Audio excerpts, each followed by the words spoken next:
নমস্কার, খবর ত্রিপুরায় আপনাদের স্বাগত। আপনাদের সঙ্গে আমি সঞ্চিতা। প্রথমে দেখে নিচ্ছি খবর শিরোনাম। মঙ্গলবার থেকে শুরু হলো সংসদের বাজেট অধিবেশন। অধিবেশনের প্রথম দিনে সকলের উদ্দেশ্যে দীর্ঘ ভাষণ রাখেন রাষ্ট্রপতি প্রণব মুখোপাধ্যায়।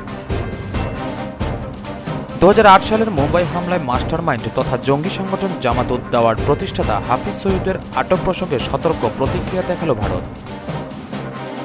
ক্ষমতা হস্তান্তর করে ওয়াশিংটন ছাড়ার 10 দিনের মাথায় মুখ খুলেছেন সাবেক মার্কিন প্রেসিডেন্ট বারাক ওবামা। প্রকাশ্যে তিনি প্রেসিডেন্ট ডোনাল্ড ট্রাম্পের সমালোচনা করলেন। ফিরে আসছি বিজ্ঞাপন বিরতির পর, সঙ্গে থাকুন।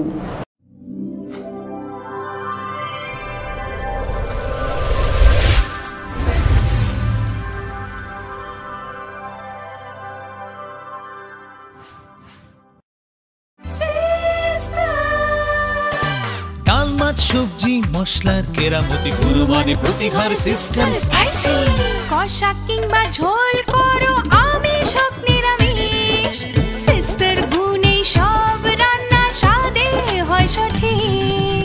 হোটেল রেস্তোরাঁ কিংবা করো আয়োজনের খাবার সুস্বাদু গন্ধে ভরে মন সমাকার। সিস্টার গুঁড়া মশলায় রান্নার বাহার মন চাই ফিরে ফিরে খেতে পারবা। সিস্টার গুঁড়া মশলা গুণমানে প্রতি ঘরে ঘরে।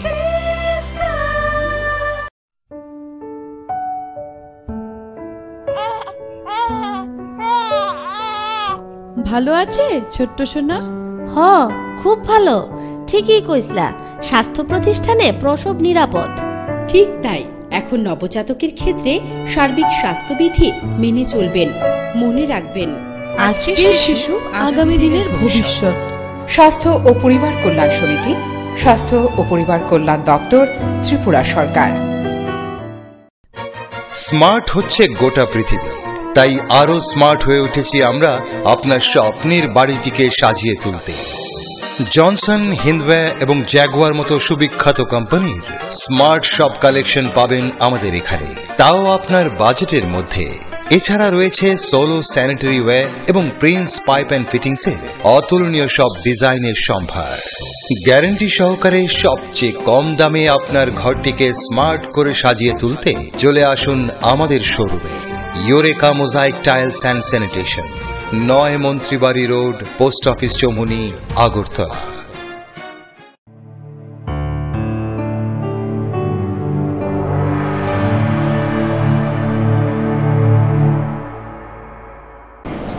বিরতির পর স্বাগত। এখন খবর বিস্তারিত। মঙ্গলকে শুরু হলো সংসদে বাজেট অধিবেশন। অধিবেশনের প্রথম দিনে সকলের উদ্দেশ্যে দীর্ঘ ভাষণ রাখেন রাষ্ট্রপতি প্রণব মুখোপাধ্যায়। মঙ্গলবার থেকে শুরু হলো সংসদে বাজেট অধিবেশন। বাজেট অধিবেশনের প্রারম্ভে দেশবাসীর উদ্দেশ্যে রাষ্ট্রপতি প্রণব মুখোপাধ্যায়ের বার্তা, 2017 সালের বাজেট ঐতিহাসিক, কারণ এবছর শুধু বাজেট এগিয়ে আসেনি, একই দিনে রেল এবং কেন্দ্রীয় বাজেট পেশ করে আমজনতার সামনে নয়া নজির সৃষ্টি করছে কেন্দ্র। রাষ্ট্রপতি তার ভাষণের শুরুতে দেশবাসীকে আশ্বাস দিয়ে বলেন, সরকার দেশের উন্নয়নের স্বার্থে দায়বদ্ধ, তাই এবছর সবকা সাথ সবকা বিকাশ মন্ত্রী বাজেট পেশ হবে। আগামীকাল বাজেট পেশ করবেন দেশের অর্থমন্ত্রী অরুণ জেটলি। রাষ্ট্রপতির ভাষায় জেটলির বাজেট আদপে গরিব, পীড়িত, দলিত, বঞ্চিতদের উন্নয়নের লক্ষ্যেই পেশ করা হবে। প্রণব মুখোপাধ্যায় তার বক্তৃতায় বলেন, গরিবদের সার্বিক উন্নয়ন, কৃষকদের জীবনে পরিবর্তন এবং মহিলাদের ক্ষমতায়নই এই সরকারের অন্যতম লক্ষ্য, আর সেই সমস্ত লক্ষ্য পূরণের চেষ্টা হবে আগামীকালের বাজেটে। এ প্রসঙ্গে উচ্চবিত্ত ধনীদের গ্যাসে ভর্তুকি না নেওয়ার সিদ্ধান্তেও গরিবদের উপকৃত হওয়ার কথাও উল্লেখ করেন তিনি। এছাড়া দ্রব্যমূল্য বৃদ্ধি রুখতে যেভাবে কঠিন হাতে লাগাম ধরেছে বর্তমান সরকার, দেশের প্রায় 18,000 গ্রামে বিদ্যুৎ পরিষেবার ব্যবস্থা করা, সবকিছু উঠে এসেছে তার এদিনের বক্তব্যে। এরপর কেন্দ্রের নোট বাতিলের সিদ্ধান্তের কথা উল্লেখ করেও তিনি বলেন, এই সিদ্ধান্তে আমজনতা সাময়িক সমস্যায় পড়লেও বাস্তবে কালো টাকা, জাল নোট ও দুর্নীতি নিয়ন্ত্রণে এর চেয়ে ভালো পদক্ষেপ আশা করা যেত না। জনশক্তি has transformed Swachh Bharat mission into a Jana Andolan. 1.4 lakh villages, over 450 cities, 77 districts and 3 states have declared themselves open defecation free. My government salutes the strength of Janshakti and pledges to constructively utilize it in Rashtra Nirman. At the core of all my government's policies is the welfare of the Garib, Dalit, Pirit, Shoshit, Vanchit, Kishan, Shramik and Yuva. My government is guided by the Antodaya philosophy of Pandit Deendayal Upadhyay.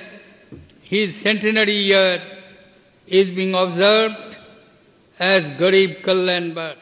নিয়ন্ত্রণ রেখার ওপারে ভারতীয় সেনার surgical স্ট্রাইকের হয়ে জোরালো সওয়াল করলেন রাষ্ট্রপতি প্রণব মুখোপাধ্যায়। মঙ্গলবার সংসদের বাজেট অধিবেশনের প্রথম দিন যৌথ অধিবেশনে বক্তব্য রাখতে গিয়ে প্রণব বলেন, পাকিস্তান থেকে অনুপ্রবেশ রুখতে নিয়ন্ত্রণ রেখার ওপারে গিয়ে ভারত যে সার্জিক্যাল স্ট্রাইক করেছে তা সার্বভৌমত্বের উপর ক্রমাগত হামলার সমুচিত জবাব। রাষ্ট্রপতি জানান, জম্মু ও কাশ্মীরে সীমান্তের ওপার থেকে হামলা হচ্ছে। গত 4 দশক ধরে দেশের ওপর একের পর এক সন্ত্রাসবাদী হামলা হয়েছে। নাশকতা ভারতের সামনে কঠিন চ্যালেঞ্জ। তার আশ্বাস, নাশকতার মোকাবিলায় ভারত অন্যান্য দেশের সঙ্গে সহযোগিতা করবে। এদিন রাষ্ট্রপতি মনে করিয়ে দেন, নাশকতার মোকাবিলায় এবং হামলাকারীদের শাস্তি দিতে বদ্ধপরিকর সরকার। এই প্রসঙ্গে সার্জিক্যাল স্ট্রাইকের কার্যকারিতা তুলে ধরেন প্রণব। তিনি বলেন, সেনা জওয়ানদের অসীম সাহসিকতা ও বীরত্বের জন্য আমরা তাদের কাছে কৃতজ্ঞ। জঙ্গি নাশকতার পাশাপাশি এদিন মাওবাদী প্রসঙ্গ উত্থাপন করেন তিনি। বলেন, গত 3 বছরে এই সমস্যার প্রভূত উন্নতি হয়েছে। প্রায় 2600 মাওবাদী আত্মসমর্পণ করেছে।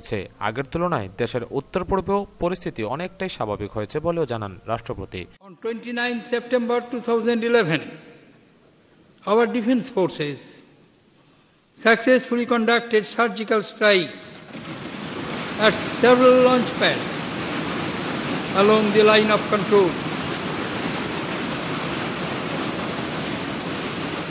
to prevent infiltration by terrorists. We are proud of the exemplary courage and valor displayed by our defense personnel and owe a debt of their gratitude to them. Bureau report, খবর ত্রিপুরা। 2008 সালের মুম্বাই হামলায় মাস্টার মাইন্ড তথা জঙ্গি সংগঠন জামাতুল দাওয়ার প্রতিষ্ঠাতা হাফিজ সৈয়দের আটক প্রসঙ্গে সতর্ক প্রতিক্রিয়া দেখালো ভারত। 2008 সালের মুম্বাই হামলার মাস্টারমাইন্ড তথা জঙ্গি সংগঠন জামাত উদ দাওয়ার প্রতিষ্ঠাতা হাফিজ সৈয়দের আটক প্রসঙ্গে সতর্ক প্রক্রিয়া দেখালো ভারত। এদিন বিদেশ মন্ত্রকের মুখপাত্র বিকাশ স্বরূপ জানান, হাফিজের আটক হওয়ার খবরের উপর নজর রাখছে ভারত। যদিও তিনি যোগ করেন, এর আগেও সৈয়দকে একইভাবে প্রিভেন্টিভ কাস্টডিতে নিয়েছে পাকিস্তান। তিনি বলেন, হাফিজের বিরুদ্ধে কঠোর ব্যবস্থা নিয়ে পাকিস্তানের উচিত নিজেদের সদিচ্ছার প্রমাণ দেওয়া। তার আরও দাবি, শুধু হাফিজ নয়, ভারতের বিরুদ্ধে বিভিন্ন নাশকতামূলক কার্যকলাপে অভিযুক্ত জঙ্গি সংগঠনগুলির বিরুদ্ধেও একই ব্যবস্থা নিতে হবে ইসলামাবাদকে। প্রসঙ্গত, পাক অভ্যন্তরীণ মন্ত্রকের নির্দেশে হাফিজের বিরুদ্ধে আটকের ফরমান জারি করে পাক পাঞ্জাব প্রদেশের অভ্যন্তরীণ দপ্তর। এরপরে লাহোর থেকে সৈয়দ এবং আরও 4 জনকে আটক করে সেখানকার সন্ত্রাস দমন বাহিনী। সেই সময় হাফিজ স্থানীয় মসজিদে কুদসিয়া চবুরজিতে ছিলেন। জানা গিয়েছে, হাফিজকে আটক করার সঙ্গেই তার সংগঠন জামাত উদ দাওয়া এবং ফালাহ এ ইনসানিয়ত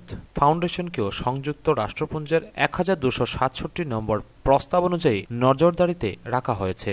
अफसोस के साथ कहना चाहता हूं कि ये मेरी नजरबंदी का आर्डर इस्लामाबाद से नहीं चला है। ये नजरबंदी का आर्डर ये दिल्ली से वाशिंगटन और वाशिंगटन से ये इधर आया है। पाकिस्तान के अंदर जमात उद दावा का कोई मसला नहीं। ब्यूरो रिपोर्ट, खबर त्रिपुरा। সাবেক মার্কিন প্রেসিডেন্ট বারাক ওবামা মুখ খুলেছেন। ক্ষমতা হস্তান্তর করে ওয়াশিংটন ছাড়ার 10 দিনের মাথায় প্রকাশ্যে তিনি প্রেসিডেন্ট ডোনাল্ড ট্রাম্পের সমালোচনা করেন। অভিবাসীদের পাশে দাঁড়ালেন তিনি।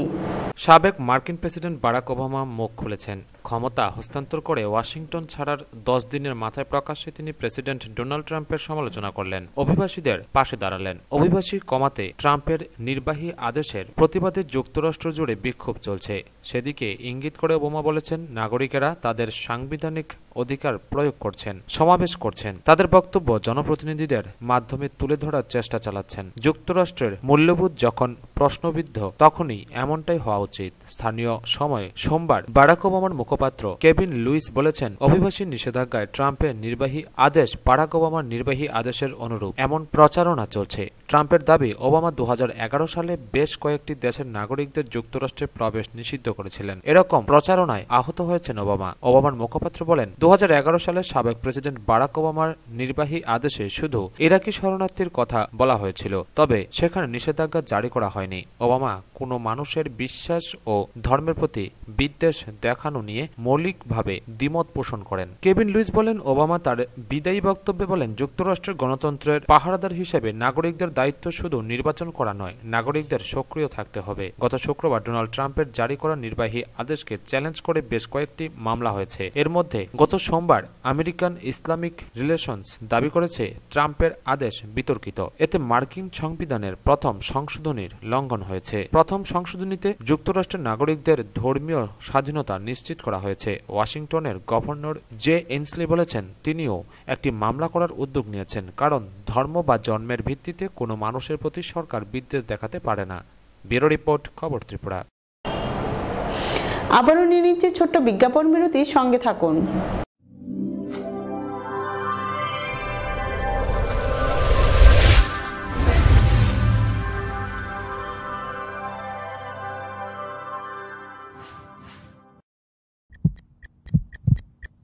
হার্ট ও সেরিব্রাল অ্যাটাকে দেরিতে চিকিৎসা প্রাণঘাতী। মনে রাখবেন, আন্তর্জাতিক মাপকাঠিতে চিকিৎসার গোল্ডেন আওয়ার প্রথম 2 ঘন্টা। তাই দেরি না করে চলে আসুন ঘরের পাশে ILS হসপিটালে। 24 ঘন্টায় থাকছেন বিশেষজ্ঞ চিকিৎসকের দল, আছে অত্যাধুনিক ভেন্টিলেটর ও 24টি ICU বেড। ILS হসপিটাল, সময় বাঁচান, জীবন বাঁচান। বিয়ে মানে নতুন জীবন, অনেক স্বপ্ন, স্বপ্ন পূরণে স্বর্ণকমল জুয়েলার্স। আকর্ষণীয় বিয়ের গয়নার অসংখ্য ডিজাইন নিয়ে স্বর্ণকমল জুয়েলার্স জানায় আপনাদের সাদর আমন্ত্রণ। স্বর্ণকমল জুয়েলার্স, আপনার যে আপন।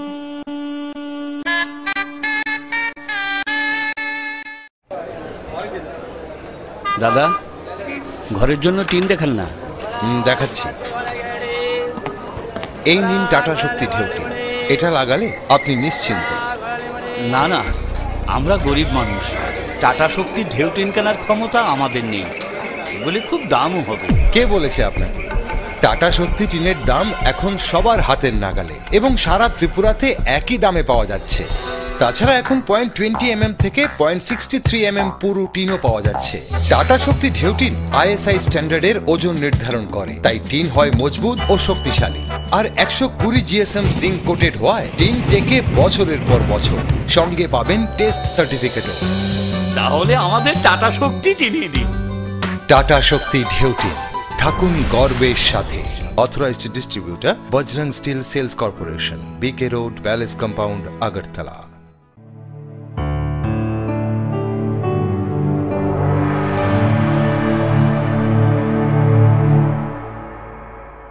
বিজ্ঞাপন বিরতির পর আবারও স্বাগত। রোজভ্যালির বিরুদ্ধে এবার আটঘাট বেঁধে নামল ত্রিপুরা সরকার। সারা রাজ্যের সাথে পাল্লা দিয়ে খোয়াইতেও রোজভ্যালি অফিস ও সম্পত্তি বাজেয়াপ্ত করা হয়। রোজভ্যালির বিরুদ্ধে এবার আটঘাট বেঁধে নামল ত্রিপুরা সরকার। সারা রাজ্যের সাথে পাল্লা দিয়ে খোয়াইতেও রোজভ্যালি অফিস ও সম্পত্তি বাজেয়াপ্ত করা হয়। খোয়াই মহকুমা শাসক প্রসূনদের উপস্থিতিতে মঙ্গলবার সকালে অফিস টিলার রোডস্থিত রোজভ্যালির বহুতল বাড়িতে দখল নেওয়া হয়। এটি মূলত রোজভ্যালির খোয়াই জেলার হেড অফিস ছিল। মঙ্গলবার রোজভ্যালির বহু কোটি টাকার স্থাবর এবং অস্থাবর সম্পত্তি বাজেয়াপ্ত করল মহকুমা প্রশাসন। কিন্তু একসময় রোজভ্যালির খোয়াই অফিসটি ছিল জিপ স্ট্যান্ড সংলগ্ন। সেখান থেকে একসময় অফিস টিলাস্থিত বহুতল ভবনে অফিসটি স্থানান্তরিত হয়। আর সেই ফাঁকেই রোজভ্যালি খোয়াই শাখার সমস্ত গুরুত্বপূর্ণ নথি সম্বলিত কম্পিউটারগুলি গায়েব হয়ে যায়। আজকের অভিযানে একটি কম্পিউটারও অফিসে পাওয়া যায়নি, তবে বেশ কিছু চেক এবং নথি বাজেয়াপ্ত করেছে মহকুমা প্রশাসন। উল্লেখ্য, রোজভ্যালি পশ্চিমবঙ্গ, উড়িষ্যা, বিহার এবং ত্রিপুরা থেকে 60,000 কোটি টাকা আমানত হিসেবে তুলেছে। এর মধ্যে মাত্র 12% টাকা ফেরত পেয়েছেন আমানতকারীরা। বাকি টাকার বেশিরভাগ বাইরে পাঠানো হয়েছে বলে মনে করছে CBI। এটা রোজভ্যালির একটা বিল্ডিং, তাদের মেইন অফিস বিল্ডিং ছিল গোয়াইতে। সম্ভবত ডিস্ট্রিক্টেরই মেইন বিল্ডিং ছিল, তো এটা আমাদের নির্দেশ অনুযায়ী রাজ্য সরকারের, তো এটা আজকে অ্যাটাচমেন্ট হয়ে গেল। পুরো জায়গাটা অ্যাজ ওয়েল এজ এখানে বিল্ডিংয়ের যা সম্পত্তি আছে এবং পাশাপাশি যা কিছু জিনিস পাওয়া গেছে সব কিছু আজকে থেকে গভর্নমেন্ট অ্যাটাচ করে নিয়েছে। এরকম কিছু ইম্পর্টেন্ট কোনো কিছু পাওয়া যায়নি, কোনো মুভেবল অ্যাসেট সেই ধরনের ইম্পর্টেন্ট কিছু নেই। কিছু ভাঙাচোরা ফার্নিচার আছে, কিছু রেজিস্টার, ওদের ব্ল্যাঙ্ক কিছু ডকুমেন্ট পাওয়া গেছে। টোটাল বিল্ডিংটা আর জায়গা যেটা আছে জায়গাটাই অ্যাটাচ করা হয়েছে। ব্যুরো রিপোর্ট, খবর ত্রিপুরা। সাত সকালে পথ দুর্ঘটনায় মৃত্যু হলো এক বাইক আরোহীর। ঘটনা বিশালগড় থানাধীন জাঙ্গালিয়া বিদ্যুৎ নিগম অফিসের সামনে জাতীয় সড়কে। সাত সকালে পথ দুর্ঘটনায় মৃত্যু হলো এক বাইক আরোহীর। নাম দুলাল মিয়া, বয়স 23।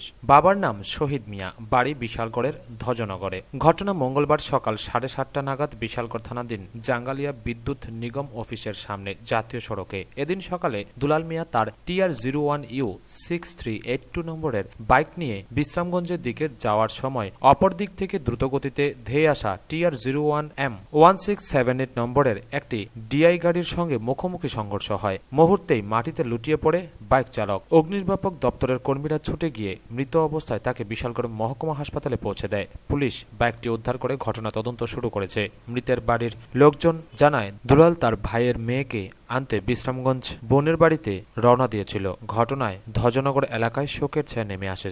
আমার কাকাতো ভাই সকালে বিশ্রামগঞ্জ আমার বোনের বাড়িতে ভর্তি ছিল, তো এই বাড়ির থেকে যাইতে জাঙ্গালিয়া ইলেকট্রিক অফিসের সামনে তার একটা ডিআই গাড়ি বাড়ি দিছে।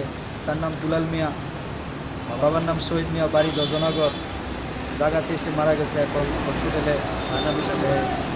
হসপিটালে আছে। কিভাবে যাইতে ছিল? বাইক নিয়ে যাইতে আসছিল আর কি। ব্যুরো রিপোর্ট, খবর ত্রিপুরা। তেলিয়ামুড়া থানাধীন চাম্পলাইয়ের নয়নপুর গ্রামে এক যুবকের মৃতদেহ উদ্ধারে চাঞ্চল্য ছড়িয়ে আছে গোটা এলাকায়। পুলিশ ঘটনা তদন্ত করছে।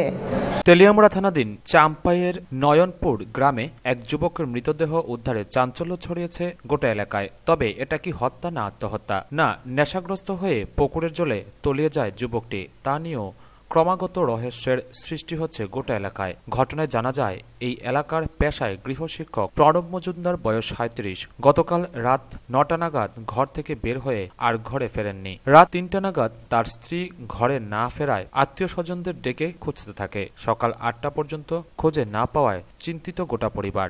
এরই মধ্যে এলাকাবাসী বাড়ির পাশে অবস্থানরত পুকুরে কিছু একটি পড়ে আছে দেখতে পেয়ে বাড়িতে খবর দিলে তারা এসে জলে তলিয়ে থাকা যুবককে চিনতে পারে। খবর দেওয়া হয় পুলিশে। ঘটনাস্থলে বিশাল পুলিশ বাহিনী গিয়ে মৃতদেহ উদ্ধার করে ময়নাতদন্তের জন্য তেলিয়ামুড়া গ্রামীণ হাসপাতালে নিয়ে আসে। কিভাবে মারা গেছে আমি কইতে পারি না।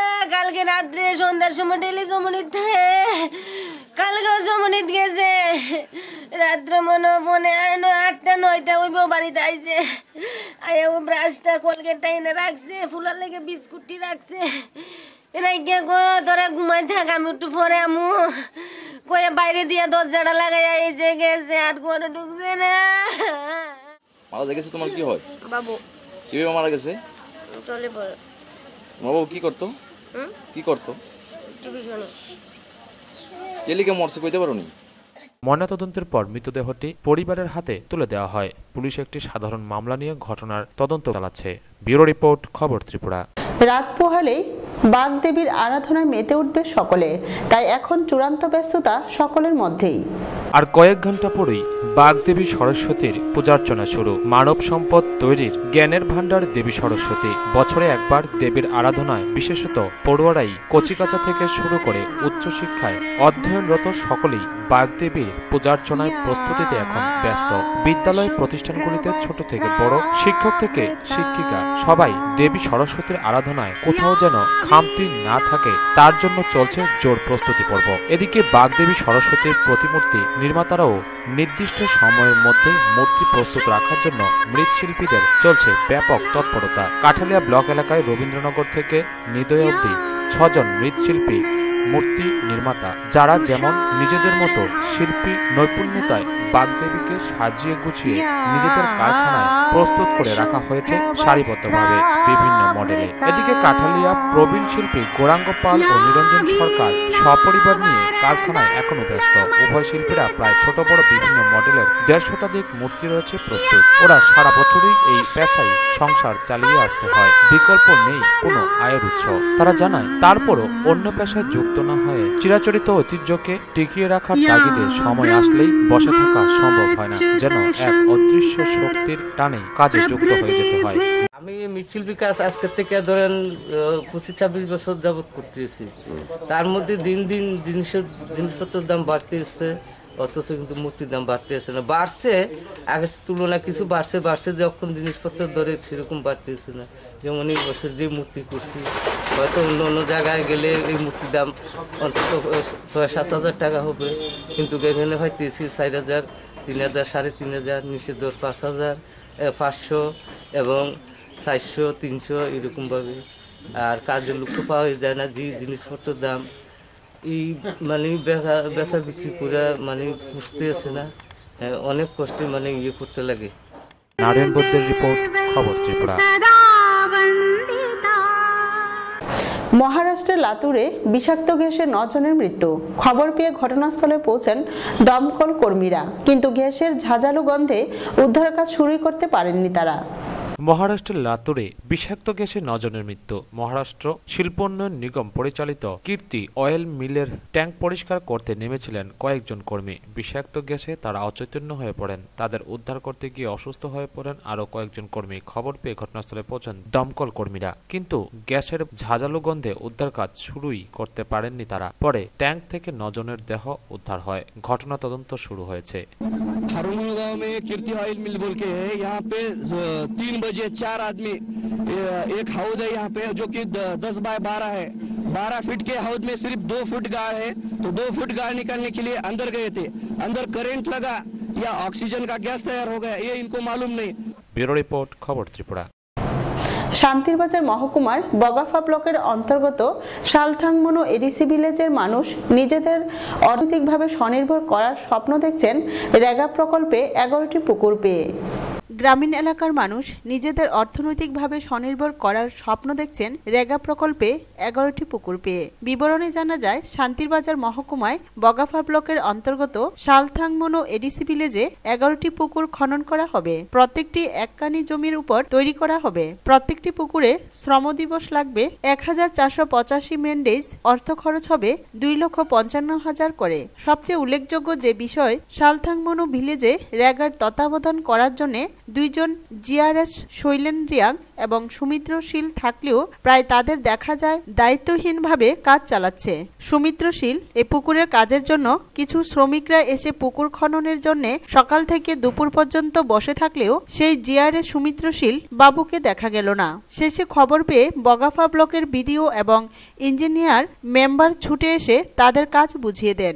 তারপরেও এই সুমিত্রশীল বাবুকে দেখা গেল না। জানা যায় এই 2 জিআরএস অফিসে সর্বদা আসে না। এলাকার মানুষ ও মেম্বাররা জানতে চাইলে বলে বেড়ায় ব্লকে আছি, কাজ আছে। এলাকার মেম্বার এবং বেনিফিশিয়ারিরা এই ধরনের পুকুর পেয়ে ব্যাপক খুশি বলে জানান। আরও জানান, এই পুকুরটিকে কেন্দ্র করে মৎস্য উৎপাদনের সঙ্গে সঙ্গে হাঁস পালন, ব্রয়লার মুরগ পালন, বহুমুখী অর্থনৈতিক পরিকল্পনায় স্বপ্ন দেখছেন। তাই এই সরকারকে পাশে রেখে উন্নয়নে এগিয়ে যেতে চায় ভিলেজবাসী। পরিকল্পনাতে তো ত্রিপুরা রাজ্য সরকারকে ধন্যবাদ জানাইতে হয়। আমরা এবার আমরা এই শালথাংমনো গাঁও সভাতে আমরা 11টা পুকুর খনন করার একটা পরিকল্পনা আমরা নিয়েছি। তবে 11টা পুকুর বড় বড় পুকুর। এই পুকুরগুলো যদি সার্বিকভাবে যদি সাকসেস হয়, তাহলে আমাদের এই শালথাংমনোতে মৎস্য উৎপাদনে আমরা একটা সফলতা অর্জন করতে পারব।